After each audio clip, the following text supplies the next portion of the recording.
কেন নামাজ পড়ো না ভাইয়া? এই বাপ, মুসলমানের বাচ্চা, কেন নামাজ পড়ো না? ছেলেরা আমার, কেন নামাজ পড়ো না?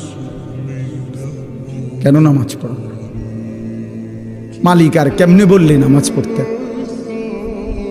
রাসূলুল্লাহ সাল্লাল্লাহু আলাইহি ওয়াসাল্লাম হাসরের ময়দানে জিজ্ঞাসা করবে, উম্মত, পিঠটা তায়েফের পাথরের আঘাতে চাল্লির মতো ছিদ্র বানায় ফেলছিলাম, ক্ষুধার কষ্টে পেটে পাথর বাঁধছিলাম, 3 মাস আমার ঘরের চুলায় আগুন জ্বলে নাই, আমি উম্মত দান দান শহীদ করে রক্তে ভাসে গেছি, 23টা বছর আমি কোনোদিন ঠিক মতো ঘুমাই নাই, এত কাঁদলাম, এত রক্ত ঝরাইলাম, বিনিময়ে তোর কলজাটা নরম করতে পারলাম না,